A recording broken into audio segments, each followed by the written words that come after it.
Hola, ¿cómo están? Muy buenos días. Estamos iniciando en vivo, en directo, como siempre, el programa Cívicas, lunes, 9:30 de la mañana. La idea es compartir con ustedes reflexiones, una conversación sobre lo que está pasando en el país. Hablábamos en la pauta que podríamos hacer un programa que dura 3 horas a propósito de lo que está pasando en Chile. No se preocupen, vamos a estar una hora como siempre, de 9:30 a 10:30. Estamos como todos los lunes en la mañana con Lucía Damer. ¿Cómo estás, Lucía? Bien, buenos días. Y hoy día nos acompañan de forma extraordinaria invitados especiales que seguramente vamos a estar escuchándolos en otro momento también. Estamos con Matías Azun, él es el director para Chile de Greenpeace. ¿Cómo estás, Matías? ¿Qué tal? Muy buenos días. Sí. Parece que ya fuera la tarde, pero en realidad todavía es de día. Me gustó.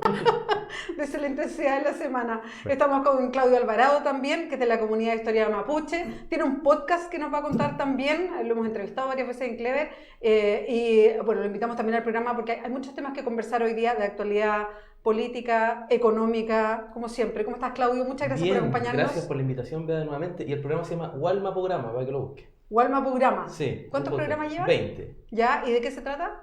Es un programa mapuche que se trata de todo. Pero un poco como cívicos y cívicas, Sí, que claro. también, a ver, hablamos de todo, y para que se preparen, cerrando el programa, faltando 5 minutos, siempre hacemos recomendaciones a las personas que nos escuchan o que nos están mirando, de series, películas, libros, o lo que quiera, una caminata, un paisaje, en fin, alguna recomendación para ese momento libre que uno quiera hacer algo, y de repente que le dijeron, oye, léete el libro, ve esta serie, yo le digo que soy fanática de la serie, entonces, para que lo vayan pensando. A ver, dentro de los temas de hoy día, hoy se vota el proyecto 40 horas en la tarde y estábamos comentando a propósito de los titulares de los diarios, ya lo podremos ver en la suma de todos los medios, que tenemos otro programa que analiza los medios de comunicación en Chile, pero ese es uno de los temas. Quedan varios pendientes a propósito de la gira, una mini gira internacional que hizo por América Latina el presidente Sebastián Piñera a propósito de los incendios en el Amazonas y la bajada en nuestro país a propósito del cambio climático. Seguimos con ese tema y lo vamos a estar conversando, pero hay varios más que se agregan a la pauta. Algunos de ellos tienen que ver con el momento que sigue viviendo Carabineros a propósito de esta banda y voy a decir banda a propósito que está en la justicia, y eran carabineros que de uniforme torturaban, perseguían a gente que detenían distintos procedimientos. Estamos hablando de vendedores ambulantes, estudiantes, en fin. Vamos a estar conversando de eso, sobre todo a propósito de la seguridad y cómo se mira estos últimos 2 o 3 años en el tema de la seguridad humana. Y bueno, hay información también que tiene que ver con un ex candidato presidencial, que todavía es candidato presidencial, José Antonio Kast, y una revelación que hace el diario La Tercera, y cómo eso moviliza algunas piezas en la derecha política.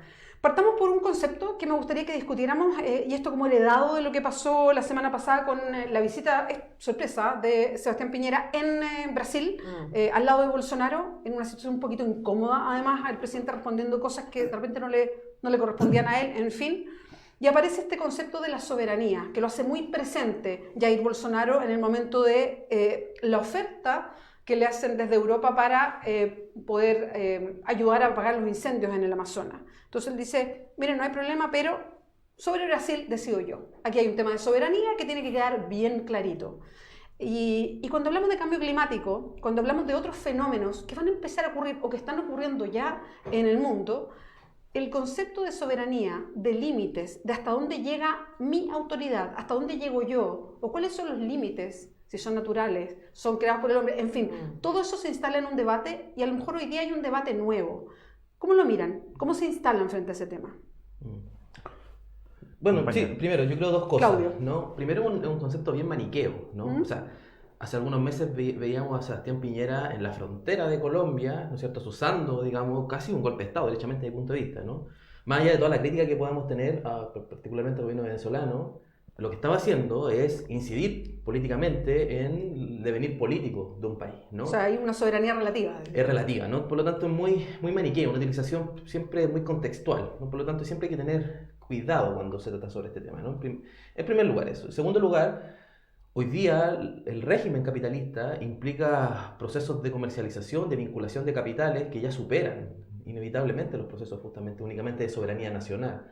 Es decir, el cambio climático, por cierto, que tiene que ver justamente con la circulación de capitales, con la circulación de productos, con la producción justamente manufacturera del mundo, en última, no tiene que ver con un país únicamente. Por lo tanto, los resultados justamente tanto del cambio climático como con las condiciones políticas justamente del devenir del capitalismo durante el siglo XXI ya hacen difícil justamente pensar política únicamente, exclusivamente limitada a los contornos justamente nacionales. Entonces, es complicado justamente, por esos dos sentidos.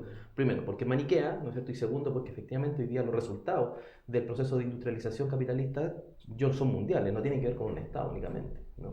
Claro, pero es que yo creo que hay dos niveles de la conversación. Uno, que son los países, digamos, menos desarrollados, que lo que plantean es, claro, es fácil para los países desarrollados que en su momento de desarrollo económico hicieron lo que quisieron con la contaminación, con los bosques, con el ambiente, etcétera, porque si uno mira lo que fue Inglaterra en el proceso, digamos, de desarrollo, los niveles de contaminación eran terribles, lo que hicieron con sus colonias, en fin, y ahora nos vienen a decir a nosotros, bueno, ustedes es un intangible el Amazonas, un intangible los glaciares, todo es un intangible, pero bueno, ¿qué van a hacer los países desarrollados? ¿Cuál va a ser? Porque si no, las capacidades de desarrollo de estos países, ¿cierto? Que no van a poder utilizar muchos de sus recursos naturales, van a estar más limitados.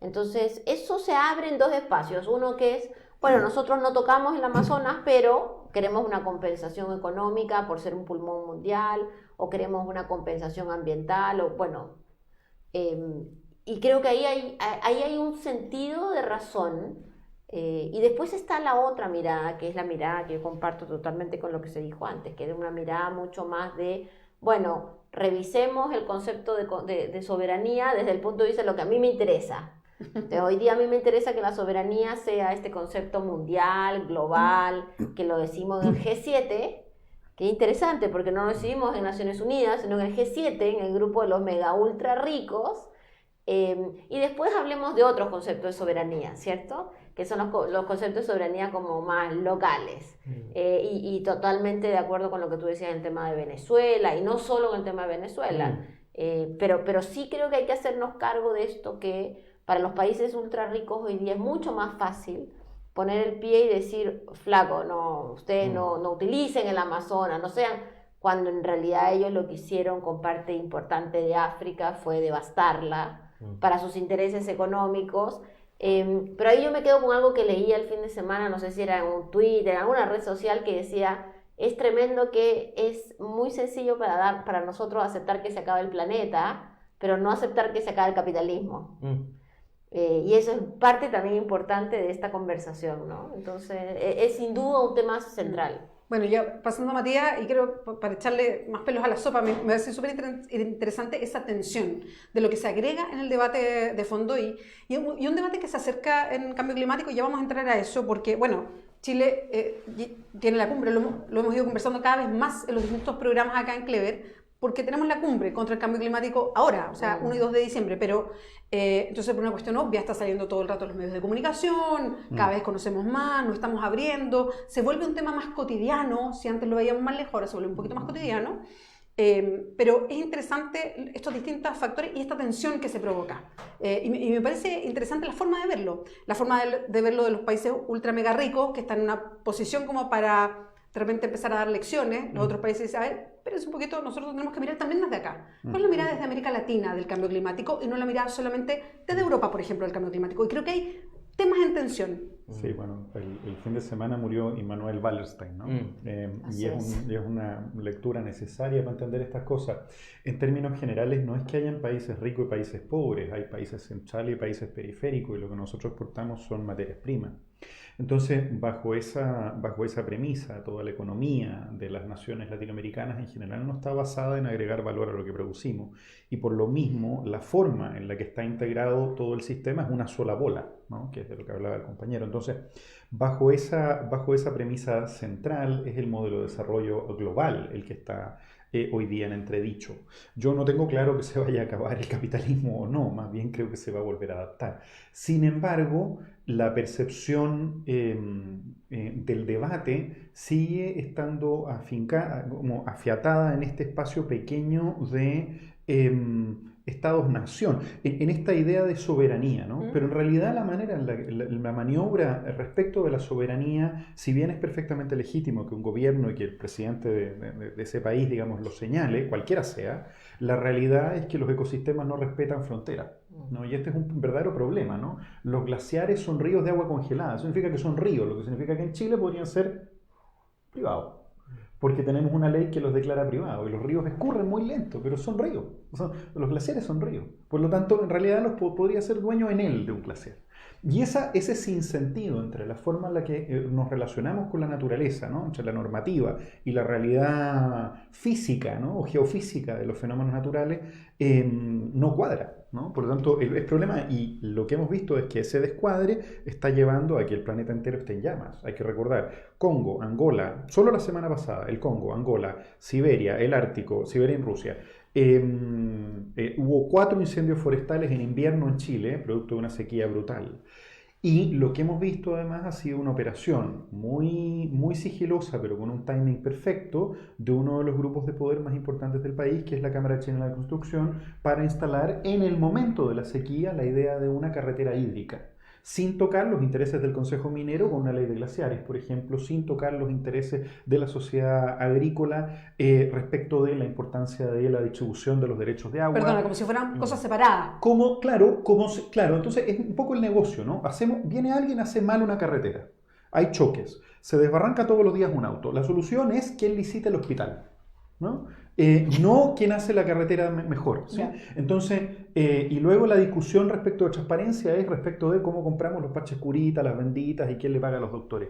Y el problema es que no tomaste un seguro, ¿no? Entonces, es un poquito loco toda la manera. Ahora, entonces, perdona Matías, y lo creo para ir abriendo, ¿cuánto de esta discusión, y lo hemos dicho aquí antes en el programa, creo que vamos avanzando en que vamos sacando de la cajita del medio ambiente el tema del cambio climático a una caja mayor que tiene que ver con cuál es lo que entendemos por modelo de crecimiento, o que esto lo trasladamos y lo ampliamos al tema económico y de consumo directamente? ¿Cuánto de eso se está abriendo a una concepción mayor, a un tema más cotidiano, entendiéndolo de una forma distinta? Es que cuesta que se abra, porque detrás de todo el modelo de desarrollo nuestro, como bien decía Matías, está una concepción mucho más economicista de las cosas. Entonces, entrar en la discusión más profunda te lleva a decir, bueno, miremos exactamente qué va a pasar con los glaciares, o miremos exactamente qué tendríamos que hacer con los derechos del agua.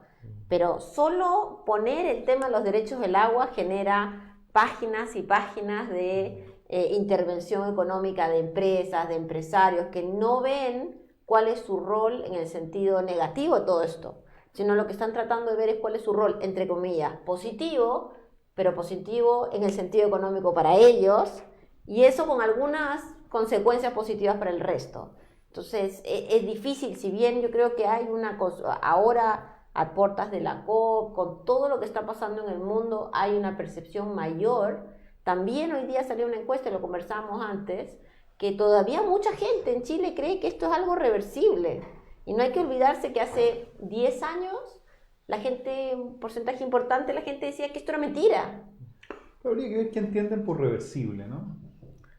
Habría que ver qué se entiende por reversible. Hoy día en la mañana salió la encuesta Cadem. Y en esta encuesta lo que se señala es que el cambio climático es una realidad, es una urgencia. Para la gente las preocupaciones son el agua, el uso de carbón en la energía, porque 40% de la energía en Chile todavía se produce de manera medieval, y luego la contaminación, ¿no? Es un informe interesante, son encuestas con un muestreo reducido, pero lo que está diciendo es que la contaminación atmosférica no está siendo el principal problema percibido por la población, es más bien el ejercicio de degradación de la calidad del medio ambiente en su conjunto a propósito del cambio climático. Pues esto está súper interesante, porque ¿qué entiende la gente por reversible, ¿no? ¿Qué significa? ¿Que va a haber menos plástico en las playas? ¿Que es cierto que va a ser más aumento de temperatura y van a desaparecer los glaciares, pero vamos a tener agua embotellada? ¿Nos vamos a poder adaptar? Entonces yo creo que son preguntas que metodológicamente cometen el mismo error que esa pregunta del censo que decía si usted reciclaba. Claro, sí, yo una vez reciclé. Y eso generó una sobreexpectativa en donde casi toda la gente sentía que estaba haciendo lo correcto y la realidad es que 1.4%, 1.7% de la gente no puede reciclar. Sí. Ahora, yo creo que aquí el foco, desde mi punto de vista también, que hay que tomarlo en torno a los territorios y a los pueblos justamente que están luchando por las defensas territoriales, ¿no? Que son las cosas interesantes de pensar a escala global esta cuestión de la crisis, digamos, socioambiental, tiene que ver justamente con comprender la dimensión global justamente del capitalismo, ¿no? El compañero decía, vale, está ahí, ¿no? Centro-periferia, ¿no? Acumulación originaria, y uno podría decir acumulación por desposesión y llegar finalmente a una categoría que está utilizando los pueblos que están defendiendo justamente los territorios, que es extractivismo, ¿no? O sea, la dimensión quizás fundamental, junto con la financiarización de la economía en los 70, ¿no? El cambio del patrón de acumulación capitalista desde únicamente industrial a financiero y extractivista, que uno podría decir que realmente el extractivismo tiene una continuidad mucho más larga, desde 1492 en nuestro continente, pero al mismo tiempo nos permite pensar que efectivamente uno de los efectos fundamentales del capitalismo tiene que ver con incidir, ¿no es cierto?, en el devenir de los territorios. Y es desde donde, justamente desde los territorios, en donde han surgido también posibilidades de punto de vista muy interesantes, ¿no? Las sociedades indígenas, por ejemplo, reclaman también, y ahí aparece de nuevo la categoría de soberanía, pero entendida de otra forma, ¿no? Reclaman justamente soberanía y autonomía justamente en sus territorios para defender justamente el medio ambiente. Es decir, frente a una construcción conceptual de la soberanía únicamente vinculada a los estados nacionales, decir, primero, efectivamente esa soberanía no funciona así porque hoy día es transnacional. Pero al mismo tiempo existe una posibilidad de soberanía en donde sean los pueblos que tomen las decisiones de sus territorios toda vez que van a defender justamente esos territorios. Desde mi punto de vista, sí. En ese sentido, siento yo que, por ejemplo, los pueblos indígenas o la gente Pichuncaví Quintero, la gente que está defendiendo sus territorios, está conceptualizando de nuevo justamente esta idea de soberanía que permite pensar que a lo mejor sí hay esperanza, a lo mejor, claro, no es la clave de reciclo una botella o no reciclo, sino más bien reconstruir justamente las configuraciones de poder en donde ya sean los territorios, los que han sido más afectados justamente por el extractivismo a escala global, los que tengan justamente el devenir de su territorio y por fin justamente tener, digamos, pueblos que efectivamente van a defender sus territorios. A mí me ha tocado ir ahora último a Petorca, ¿no? Producto de los bailes chinos, ¿no? Y una de las cosas más interesantes que me pasa con el tema de los bailes chinos es que al final tienen un canto, ¿no? Que se hace en décimas, cuartetas, bueno. Cuando están cantando, lo que están reclamando permanentemente es el tema del agua, ¿no? El tema del agua es el fundamental, o sea, tienen plena conciencia justamente de que ese quizás es lo que más los afecta, y estoy seguro también que de ellos mismos también puede surgir efectivamente propuestas para solucionar esta cuestión en sus territorios. Bueno, perdón, hay algo que toca Claudio que me parece súper interesante y que es una conversación que siento se ha instalado en distintas comunas, en distintas regiones, y que está fuera de la discusión más mediática si quieran, o incluso de las autoridades que plantean esto siempre desde esto está en manos del Estado o está en manos de los privados. Se habla poco del rol comunitario o de la comunidad, de las organizaciones, de la sociedad. Salvo cuando te bloquean los proyectos y es necesaria esa participación comunitaria. Sí, sí, exactamente. Ahora, ni siquiera le dicen, pocas cosas se llaman participación comunitaria.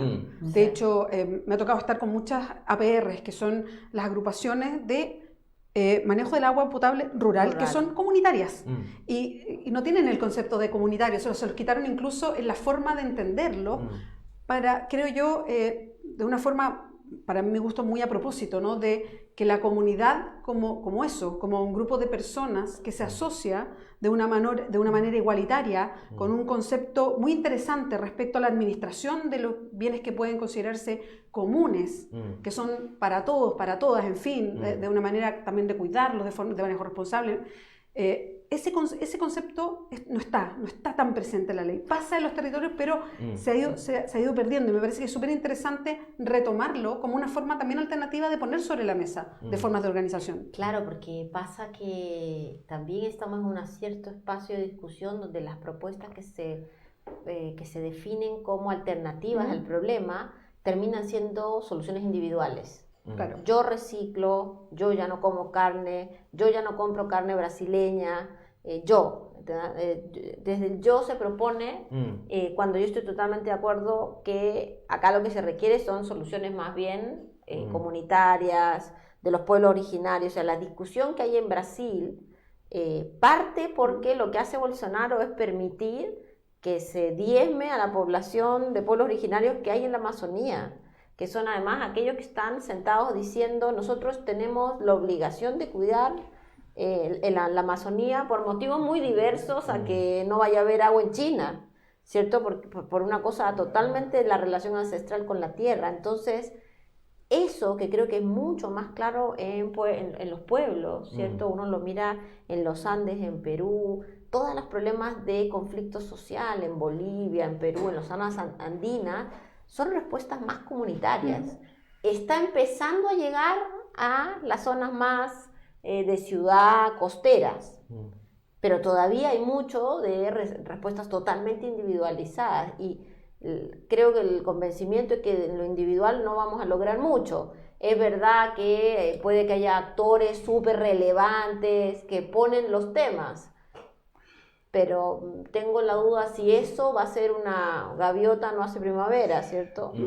Perdón, yo en esto creo yo creo que en el fondo, en términos analíticos, falta un poquito más de perspectiva en el proceso, porque si ustedes recordarán, en el último gobierno de Michelle Bachelet, cuando se propone la prohibición de plásticos de un solo uso, se propone solo para la costa, ¿no? Y no hay caso que el ministro Mena ceda a la presión de decir los plásticos se prohíben en todo el país, ¿no?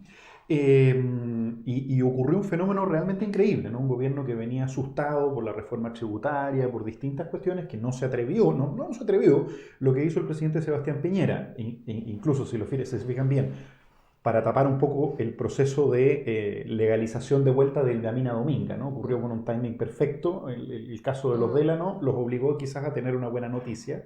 Se prohíbe, se manda un proyecto de ley que sale expreso en el Congreso para prohibir los plásticos en todo el país, ¿no? Las bolsas plásticas en todo el país.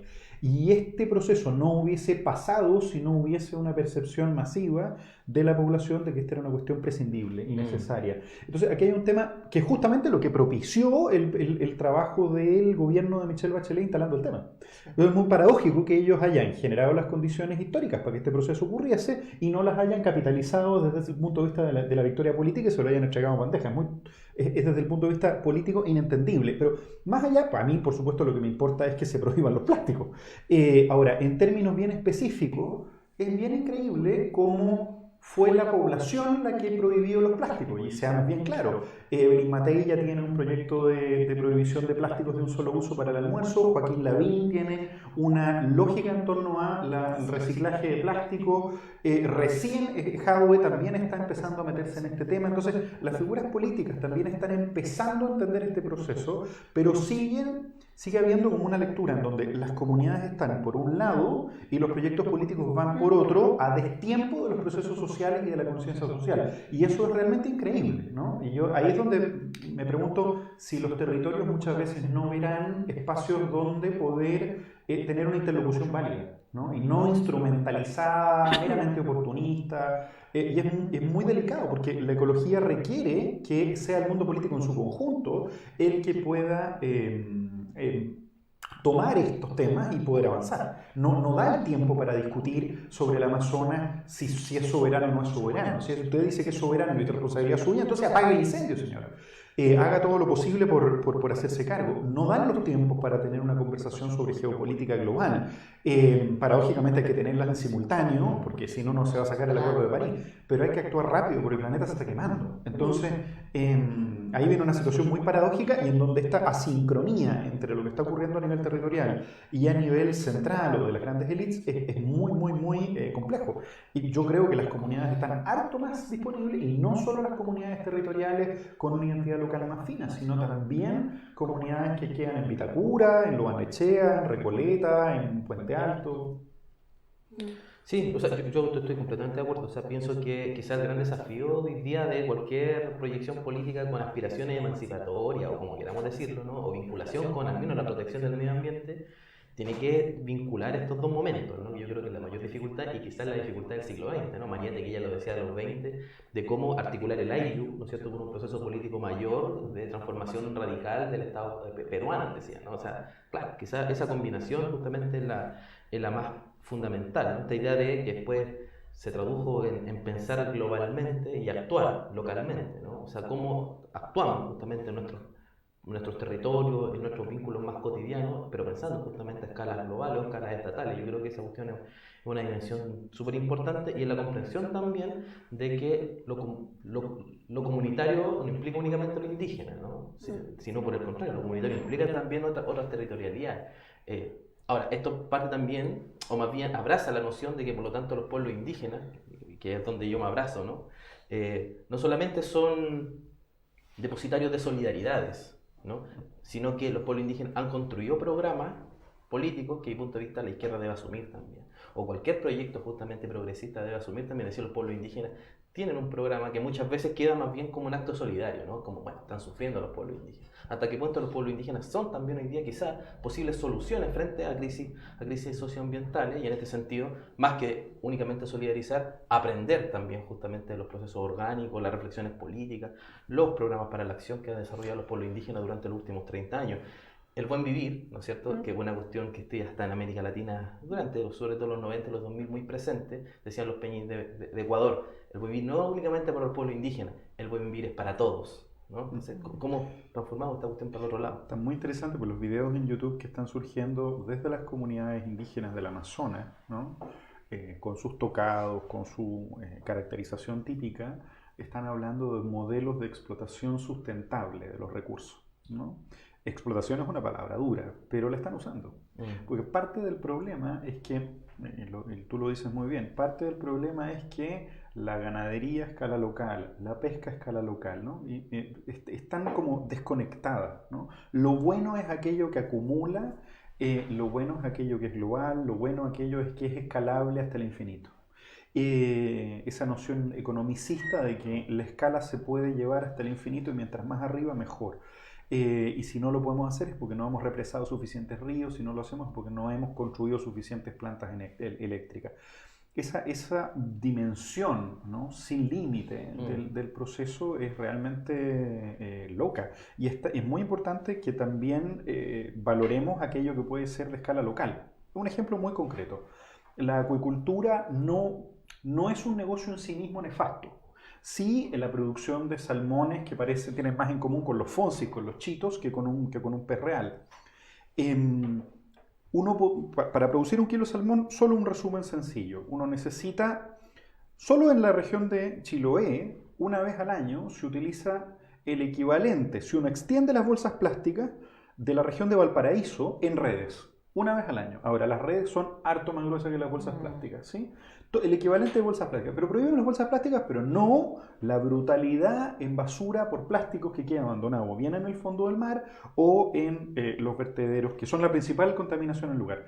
Antibióticos, químicos, que impiden que generen moluscos, conchitas, resistencia a los antibióticos. Claro. Toda la basura que se produce, una de las empresas con mayor accidentabilidad del país, con la mayor frecuencia de multas, y que utiliza 3 a 5 kilos de pescado blanco para producir un kilo de pescado salmón. Entonces es una locura, porque uno extrae los recursos del lugar y de una manera muy imbécil produce un producto que es de mala calidad, pero vistoso, porque es casi fluorescente por la tintura que le ponen, por eso creo que tiene más en común con un Cheetos, pero de una manera muy torpe. Entonces, ¿por qué no generar una industria de acuicultura local a cargo de los pescadores artesanales que utilice pescados blancos del lugar, que sean endémicos del lugar y que se cultiven en una escala que no genere montañas de estiércol en el fondo del mar? Pero lo que pasa es que aquí ustedes plantean cuestiones que yo creo que son fundamentales para la discusión de fondo, y que es que aquí nos enfrentamos a ideologías que son distintas. Sí, eso es el tema de fondo. Y yo creo que lo plantean súper bien. O sea, cuando tenemos en el fondo un modelo de lo que se entiende como crecimiento, de un modelo de lo que se entiende como desarrollo económico, que son opuestos, y de un lado dicen, nosotros estamos por el medio ambiente, entonces prohibimos las bombillas, pero mantenemos este modelo económico productivista y rentista y extractivista. A ver de qué estamos hablando. Entonces, yo creo que ese es el fondo. Entonces, yo siempre lo comparo, yo soy feminista y lo comparo como el feminismo. Es como un intento de vaciar el feminismo cuando hablamos del feminismo, es como la paz mundial. Todos queremos ser feministas, una cosa medio inocua así, ¿no? Bueno, acá es lo mismo. Mira, todos queremos proteger el medio ambiente, yo estoy contra las bolsas plásticas. No, súper bien. Yo no tengo ningún problema, que efectivamente ese es un tema pendiente. Pero vamos un poquito al fondo, porque el tema no es solamente la bolsa plástica, es cómo yo me instalo frente a la discusión más de fondo, que es una discusión económica. Vamos a seguir solo mandando, y lo voy a decir bien en bruto, molido de pescado, molido de madera y molido de cobre en cantidades industriales para afuera. Ya no hay tanto molido de pescado. Es verdad, con lo que va quedando, pero sigo haciéndolo de la misma manera, entonces nos vamos a instalar con ese tema, vamos a seguir dejando... toda la contaminación que generan estos criaderos enormes de salmones. Ya, lo que pasó en Freirina, por ejemplo, con los criaderos de chancho, con estas chancherías gigantes que simplemente no dieron más y la población se tuvo que levantar para decir, esta forma no se puede seguir sosteniendo. Ahora, ellos se reinventan porque en el Maule, y quiero contarles esto porque se sabe poco, pero el mismo AgroSuper lo que está haciendo es una cuestión muy, muy tremenda, que es asociándose con pequeños campesinos para que ellos sean los dueños de pequeñas granjas donde se crían animales, pero si uno mira el mapa del Maule, hay cientos de esas granjas. O sea, el agua en esa zona se va a acabar igual. Hay miles de criaderos, pero repartidos en pequeños criaderos, pero en zonas pequeñas igual. O sea, cuando tú decías el capitalismo se va reinventando, efectivamente se va reinventando. El problema es que los costos los siguen pagando las mismas personas, el mismo territorio, el agua, en fin. Entonces, creo que aquí lo que nos enfrentamos son ideológicamente, hay eso, una mirada ideológica de fondo. Entonces, disfrazarla de la bolsa plástica, y ahí es el tema donde yo digo, ¿cuándo entramos? ¿Cuándo entramos con esa otra definición? Perdón que desafíe la interpretación, pero en todos lados. Porque en el minuto en el que nos entendemos como clientes de las empresas y no como parte del modelo en el que las empresas funcionan, descuidamos nuestro rol como consumidores, descuidamos nuestro rol como ciudadanos, estamos fuera, como activistas. Como están los otros. Claro, desde ese punto de vista, la potencia que hay, por ejemplo, en innovación, yo creo que es un debate muy pendiente. No es viable una ecología profunda en Chile, un cuidado del medio ambiente, sin una práctica por innovación de buen nivel en materia de sustentabilidad. O sea, hay, por ejemplo, el modelo que están implementando, no voy a decir el nombre de la empresa para no promocionarla, pero el modelo de utilización de envases reciclables y reutilizables para la distribución en comunas periféricas y ahora también en Las Condes, a través de envases, ¿no? La idea esta de producir, por ejemplo, que la venta de medicamentos sea por la cantidad de pastillas que necesitas y no por el paquete completo que te vende el laboratorio. Son maneras de producción, de innovación social, que son tremendamente interesantes. La idea de una banca ética, por ejemplo. Y en la medida en que tengamos ese tipo de soluciones también, desde que no necesariamente están tan codificadas con un sector político, en la medida que existan desde otra vereda, por así decirlo, ¿no? Dejar de decir no a tu proyecto, sino propuestas en ese sentido, es bien interesante lo que puede llegar a ocurrir. Por eso decía, yo creo que hay una visión ideológica también del otro lado de esperar que la solución venga de arriba. Y en donde el problema es bien grave, porque o es del Estado o es de las comunidades y las dos no se llevan muy bien. Entonces, bajo ese precepto igual hay un tema pendiente. Uy, yo creo que hay una tensión ideológica, ¿no? Aparece, ¿no? Que tiene que ver justamente con...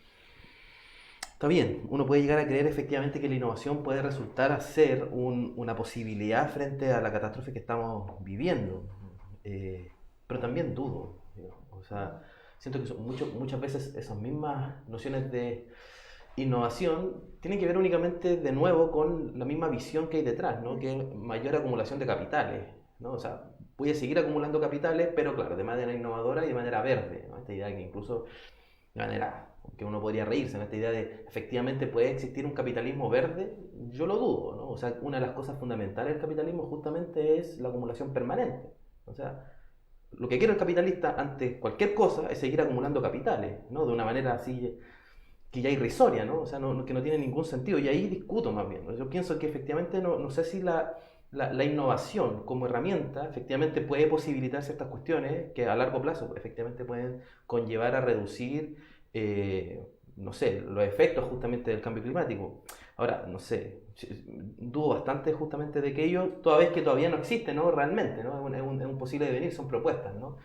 Yo me quedaría más bien con esta idea de la tensión ideológica que se expresa, por ejemplo, en Chile, que está preso actualmente el Nobel Verde, ¿no? O sea, se da un premio al año, ¿no es cierto?, que es el Nobel Verde, y este año recayó en Alberto Curamil, un lonco, ¿cierto?, una comunidad que desarrolla procesos de recuperación y también de fortalecimiento territorial y de defensa justamente de los ríos, y él actualmente está preso, ¿no? Alberto Curamil, un lonco de una comunidad mapuche. Yo siento que efectivamente ahí se expresa de manera vital justamente la contradicción ideológica entre quienes quieren seguir acumulando y más bien quienes quieren, ¿no es cierto?, proteger los territorios. Esto lo decía Parra, ¿no?, en los 80, Nicanor Parra, fines de los 80, cuando tuvo un viraje como ecológico, ¿no? Sí. Parra en un momento decía, muchos de los problemas, una la solución. Economía mapuche de subsistencia, decía, ¿no? Claro, estaba poetizando una dimensión ideológica, pero lo que había detrás de eso es justamente una nueva comprensión entre el ser, incluso, y la naturaleza, y entre el ser y el propio ser, es decir, ¿cuál es el destino de la humanidad? Muchas veces nos estamos preguntando esta cuestión, ¿no? En el siglo XIX yo creo que tuvieron mayores capacidades para pensar sobre el destino de la humanidad. ¿Qué significaba ser una nación? ¿Qué significaba ser un Estado? ¿Qué significaba conformar una sociedad? Como que ya no nos atrevemos a hacer estas preguntas porque aparentemente se acabó la historia, ¿no? Y como se acabó la historia, son asumidas como dadas. ¿Qué es, ¿no?, la república? Sí. Ya sabemos, digamos, los republicanos esto es el sistema económico, incluso esto significa el ser humano. Yo creo que tenemos que atrevernos, de nuevo en el siglo XXI, a hacernos grandes preguntas, y mi punto de vista, y por eso pienso que los pueblos indígenas somos muchas veces más modernos, ¿no es cierto?, que los pueblos no indígenas, que nos estamos haciendo esas grandes preguntas. ¿Qué significa la humanidad? En relación con la naturaleza. Yo, sobre esto, una pequeña aclaración. No estaba hablando de acumulación en todo caso. Ni de capitalismo verde, que yo creo que también es un concepto para sí, libros para pintar. Pero como lo del feminismo liberal, que yo también pongo mi reparo ahí. Hay para todos los gustos, parte de la globalización. Pero hay que recordar, por ejemplo, el rol que han jugado las comunidades Kawashkar y las comunidades Yaganes en la protección de los mares del sur del país, en donde están ellos pidiendo que se declaren zonas protegidas los parques nacionales, porque hay que recordar que la creación de los parques nacionales a lo largo de los últimos gobiernos ha significado que las salmoneras se pueden instalar en la playa, literalmente. Y eso significa que tenemos operaciones industriales que producen toneladas de estiércol de salmón y por lo tanto que degradan el medio marino y por lo tanto que degradan todo el ecosistema en su conjunto, instaladas en parques nacionales. A vista y paciencia todo el mundo. ¿Sí? La Contraloría tiene que darnos un fallo al respecto, pero es un fallo que hemos construido junto con las comunidades. Y entonces, desde ese punto de vista, también hay un aspecto en donde la participación de la producción de bienes y servicios es fundamental. O sea, yo me pregunto, digamos, ¿con quién si no desarrollar una industria de turismo sustentable en la Patagonia? No se puede. O sea, no hay manera de hacerlo sin apoyo de las comunidades locales. Oye, mira, este tema es súper interesante porque abre como muchas puertas de temas muy de fondo de Chile que yo creo que están en debate y por eso a mí me parece que es tan interesante lo que está pasando y la conversación que trajo el que nosotros organicemos finalmente la COP25. Yo no creo que Piñera haya estado como con esto en la cabeza de la discusión que se iba a abrir en Chile a propósito de que dijera, nosotros lo hacemos, a propósito de que Brasil renunció así como, nosotros lo hacemos, organizar la COP25 en Chile porque se abre una compuerta muy grande respecto a cómo miramos efectivamente nuestro país y el mundo, creo. Sí, puede que no lo haya tenido en la cabeza, pero es una súper buena oportunidad de negocio. Es cosa de revisar, por ejemplo, los reportajes que están saliendo, los publireportajes de por ejemplo, ayer, Salmones Camanchaca, ¿no? Que este es famoso, digamos, por todos los escándalos de corrupción, que dice que ahora va a ser carbono neutral al 2025. Que eso es lo mismo que mi papá... O sea, de hecho está siendo pagado por las empresas, las mineras. Más o menos, porque dijeron que no. O sea, imagínate qué le tienen que haber dicho para que las mineras no pongan toda la plata. Claro. Uno dice, wow. Entonces, aquí hay un tema. Es una tremenda oportunidad de negocio y es una tremenda manera de hacer que las empresas parezcan verdes. Claro. Porque cuando Salmones Camanchaca, famoso por la corrupción, famoso por los problemas que ha tenido, te dice que va a ser carbono neutral, lo que te está diciendo es que vamos a tener una red corrupta carbono neutral. Es de loco, güey. Entonces, ¿se entiende? O sea, como Ponce Lerú diciéndote que no usa plástico. Lavado. No estás entendiendo el fondo. Entonces, bajo esa... No se está entendiendo el fondo del asunto. Entonces, bajo esta premisa, también es una necesidad de parte de aquellos que estamos en la vereda de la fiscalización. Yo no soy un experto en economía, es más o menos evidente, pero de fiscalizar y exigir que estemos a la altura de las circunstancias también. Entonces, yo tengo la impresión de que hubo mucha gente que estuvo de acuerdo porque es una buena oportunidad también para modernizar es una palabra muy grande, para actualizar los negocios a un discurso más verde. Para subirse el carro, digamos, ¿no? Pero si el principal recaudador de la COP es Joaquín Villarino, que es el principal opositor a una ley de glaciares, yo me pregunto qué será la COP en verdad, ¿no? ¿Cuál es el nivel de expectativa real que podemos tener sobre el compromiso de Chile? Yo igual creo que, vivimos en Chile. Yo creo que es lo primero que hay que tener presente. Estamos en Chile. Eso como lo primero. Pero me parece que, independiente que yo entiendo perfecto eso, y que era obvio que aquí todo el mundo se quiere subir al carro, que es como palabra feminista, todos se subieron al carro igual, acá todo el mundo se iba a subir al carro, creo que sí ha abierto una serie de temas que se habrían demorado muchos años en estar abiertos de la manera en que se han ido instalando. Creo que ha sido eso muy interesante. Sí, porque además, a ver, yo estoy totalmente de acuerdo que acá hay una expresión de deseo de colocar a Chile como el país más verde de América Latina probablemente, y las empresas, ¿cierto? Mostrar un rostro, pero tal vez lo que no se dio cuenta en ese momento el canciller, el presidente, es que esto también trae una reunión de sociedad civil, y que acá va a haber probablemente una mirada mucho más enfocada en los líderes comunitarios que en los presidentes que lleguen a llegar, porque además tenemos a PEC muy cerca, entonces probablemente no sea una COP donde esté Trump, etcétera, sino vengan otros tipos de líderes. No creo que vengan todos. No, a Trump, o sea, no va a venir a PEC, menos va a venir a la COP, pero sí puede haber, y creo que ahí sí podemos tener un rol distinto, una discusión desde las organizaciones sociales, de los colectivos que están viendo también la oportunidad de estar acá y poner una agenda. Puede que no, pero creo que ahí hay un espacio de oportunidad, ¿no? Sí. Que no lo había visto el gobierno, probablemente.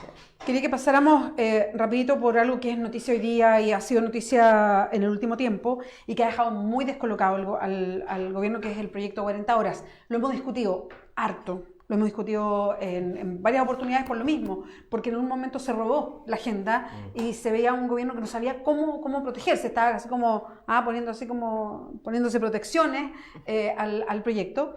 Y hoy día se pone en tabla para que lo vote la comisión. Quiero ser bien clara en esto, porque la gente tiende a confundirse con los procesos del Parlamento. ¿Por qué? Porque básicamente se entiende poco el proceso parlamentario.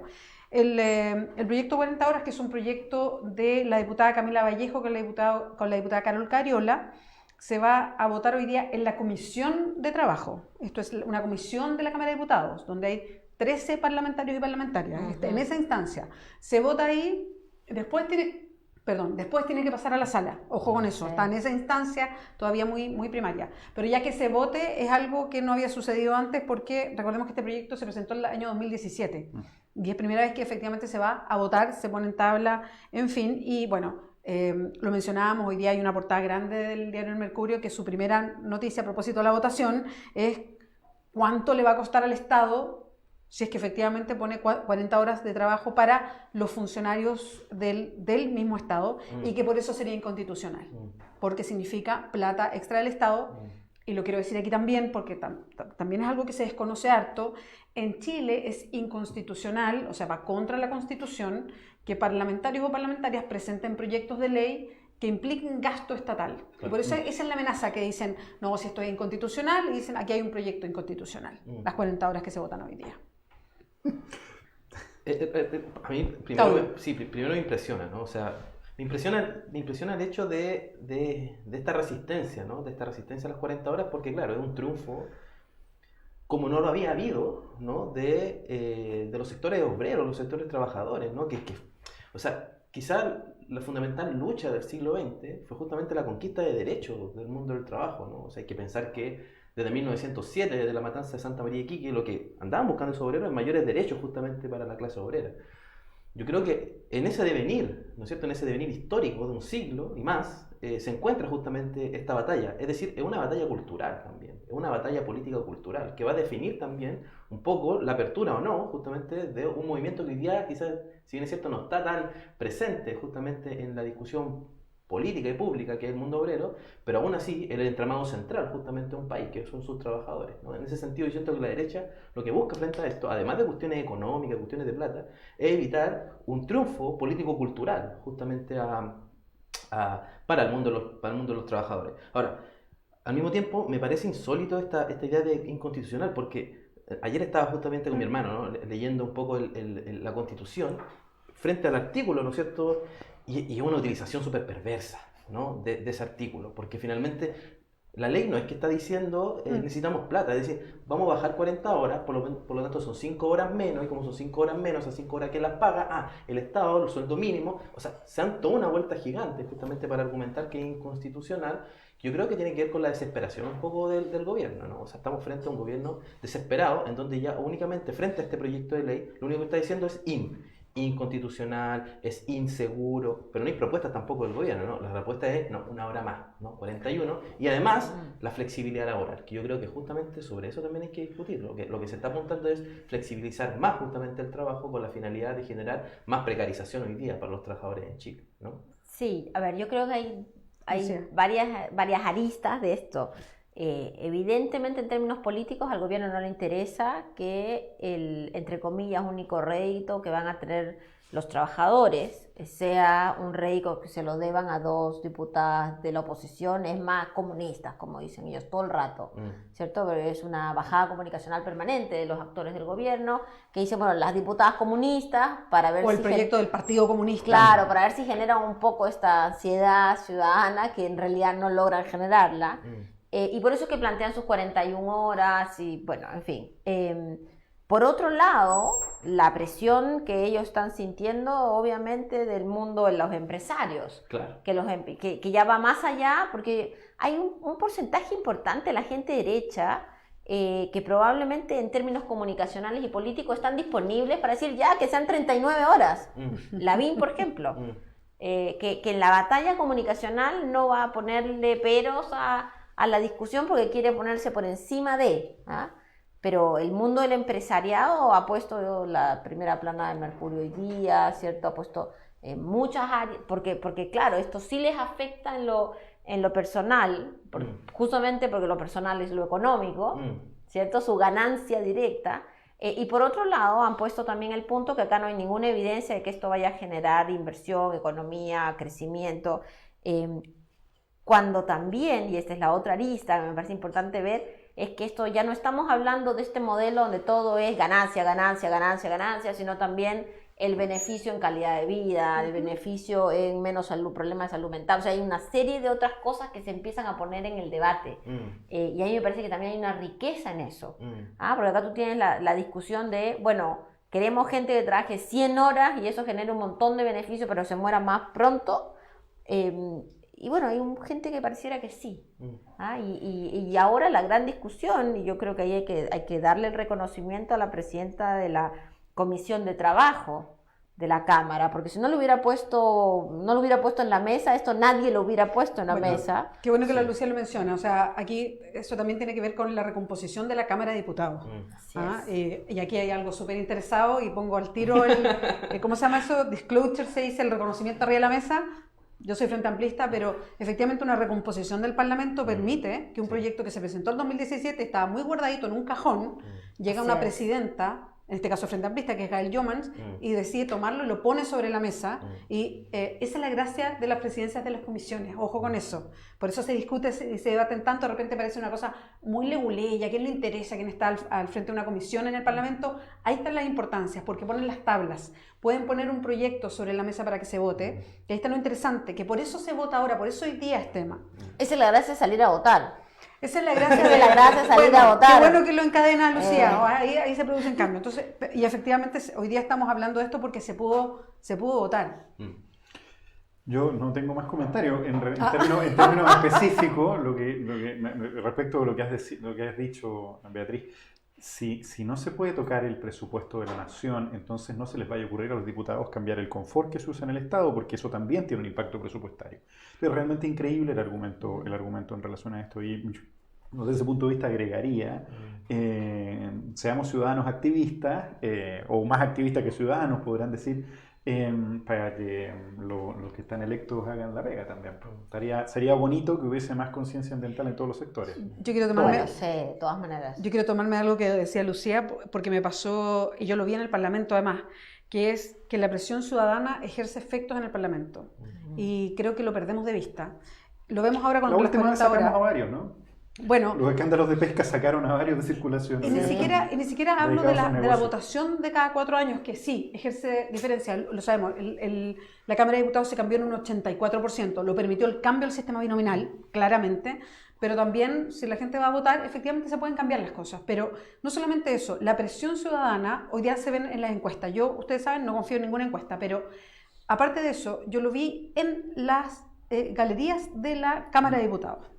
Con un proyecto, era una cosa pequeña, pero que tenía mucha incidencia, era una indicación en Quintero y Puchuncaví, a propósito de zona saturada, cuánto más tú podías cargarle con proyectos nuevos, incluso con proyectos habitacionales que significaban una movilización de territorio mayor. Entonces había una indicación que habían presentado parlamentarios y parlamentarias y que toda la derecha se opuso en ese momento. Y llegó una delegación que no era tan grande, de unos 30 activistas de Quintero Puchuncaví, y yo me acuerdo que en ese momento lo vi, porque estaba ahí, con carteles. Estaba perdida la indicación, porque por mayoría, porque ahí iban a votar en contra y se necesitaba una cantidad X para apoyar esa iniciativa. Y estaban ellos muy silenciosamente, con carteles levantados, y todos los parlamentarios de derecha de esa zona, cuando vieron que estaba la gente ahí, no pudieron votar en contra y prefirieron salir de la sala para no votar. Y finalmente la indicación se aprobó. Ese es un ejemplo pequeñito de la influencia, o sea, de la presión ciudadana que se puede ejercer en el Parlamento. Creo que 40 horas es un ejemplo también muy presente. Como todas las encuestas lo marcan mayoritariamente a favor, la gente está le gustó el proyecto, lo discute, bueno, harta gente de derecha incluso masivamente, una cuestión que yo nunca había visto, parlamentarios de derecha sacándose fotos con la diputada Camila Vallejo y Carol Cariola, así como, no sé, Gonzalo Fuenzalía de Renovación Nacional, que es un duro defensor en temas de seguridad ciudadana, en fin, sacándose con ella y posando por las 40 horas. Después los obligaron a irse para el otro lado, pero pasó eso a propósito de la presión ciudadana. O sea, la ciudadanía ejerce presiones que obliga, no necesariamente a cambiar los temas, estoy de acuerdo, pero sí a ponerlos arriba de la mesa y hablar sobre ellos. Y si me permites, déjame ser enfático en un punto.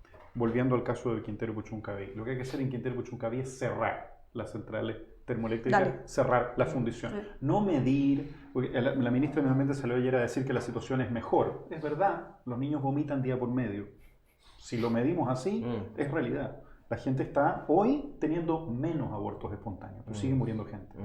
Y esa situación es inaceptable, viola los derechos constitucionales, viola los derechos básicos. Lo que necesitamos no es más plumitas para poder medir en la cantidad de contaminación. Sabemos, ya hay evidencia suficiente de que lo que hay que hacer con Quintero Puchuncaví es cerrar las centrales a carbón, no en 20 años más, como ha propuesto el presidente, ahora. No en 10 años más. No más proyectos de ley para medir, estudiar y básicamente dorar la píldora sin hacer el trabajo de fondo. Lo que hay que hacer ahí es cerrar empresas. Y eso lo están haciendo las personas y las mujeres, ¿no? Se ponen en la puerta para que no... Y hasta los camioneros las apoyan muchas veces. Y hasta los carabineros a veces. Y el gobierno no hace nada. Es increíble la indolencia del gobierno con Quintero Puchuncaví. Claudio, ¿tú querías agregar algo? Sí, dos cosas. Yo creo que muy pocas veces es tan claro que se nos presenta, digamos, en los ojos quién efectivamente están con y quién no con los trabajadores y las trabajadoras de Chile, ¿no? O sea, pocas veces queda tan claro, ¿no? O sea, hoy día lo del Mercurio, ¿no es cierto? El ministro yendo para allá intentando colocar trabas a la ley, o sea, es muy claro, es muy evidente quiénes están, ¿no? Con los trabajadores y las trabajadoras y quién no, ¿no? Yo creo que este hecho político debe ser recordado permanentemente. O sea, lo que está pasando hoy día, lo que está haciendo Chile Vamos hoy día debe ser recordado posteriormente a las votaciones porque me parece derechamente escandaloso. En segundo término, vinculado con esto y vinculado con el tema anterior, ¿qué es lo que está en el centro ideológico de nuevo? ¿No? Justamente esta idea de maximizar la acumulación de capitales. O sea, pareciese que ese fuera el debate fundamental en los sectores de derecha, ¿no?